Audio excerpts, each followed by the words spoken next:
Today we have this 1953 RC Allen Model 700 vintage desktop typewriter. I'm going to show you how to use the functions and make sure they all work. Has an adjustable paper guide. You can move from side to side. I like to have it right at the edge of the platen. The platen is your main roller here that the paper feeds into. And this is your paper bale that sits on top. And your margins are on each side here, and they're like a magic margin if you've ever seen it. Right now it's all the way on the edge, but if you want it closer to the middle, you just put it wherever you want it and then hit this magic margin set button and it'll set that margin right there. If you want it closer to the edge, you hold the carriage release and the margin setter at the same time, and we're going to put it on the edge. And the same with this side, we're going to hold the margin set and the carriage release at the same time. I'm going to put it all the way on the edge. A little bit closer. There, where we want it.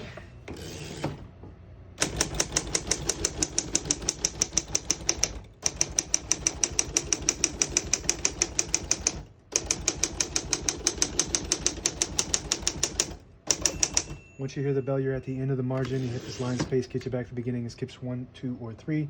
Right now we have it on single, but if you want double, you just flip this switch down 1, and it skips 2, down 1 more, skips 3. We're going to keep it on single for now and finish typing.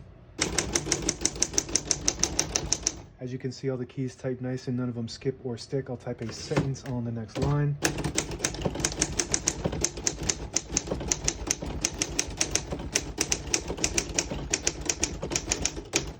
Very nice typing machine. I've never owned one of these before, so I'm guessing they're pretty rare.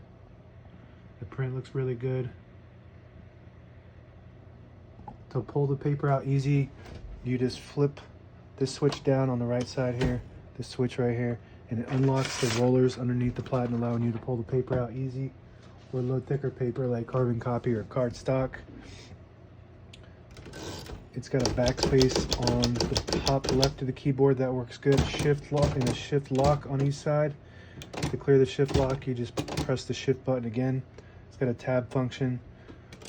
Right now we have no tabs, so it'll slam all the way to the end. We're going to set one right in the middle by hitting that tab set button, and it'll stop right at that spot that you set it. Hit tab clear on the left side to clear it. Now we'll go all the way to the end. I like to set one in the middle, so that way if you hit that tab button, it doesn't go all the way to the end, causing wear and tear on your typewriter. It's got a ribbon color selector switch. Top is black, middle is nothing, and bottom is red. So when you have it on red, it hits the bottom portion of the ribbon when you type. When you have it on the top, it hits the top portion of the ribbon, and when you have it in the middle, the ribbon doesn't go up at all, so it doesn't print anything. We're going to keep that on the top for now. Open the hood. You get your ribbons, all the brand new ribbons loaded on the right side, so it's pulling to the left. To change that direction, you just flip this switch to the left side and it'll start pulling to that side. This actually has a automatic reverse mechanism in it, so if you want to do some research on that, it'll pull to each side on its own, so that preserves the ribbon. This is your touch control. The farther down you go, the harder you have to hit the keys. Just builds a tension spring on the keys, and when you go up top, you don't have to hit the keys as hard. I like it like that because I'm used to typing on a typewriter. That's your margin set that we used earlier, and it has this pretty cool feature where if you lift this towards the front like this, you can pull the platen completely off, so you can clean that inside area. And to put it back in, you just line it up and then push it right back down. It snaps right in. And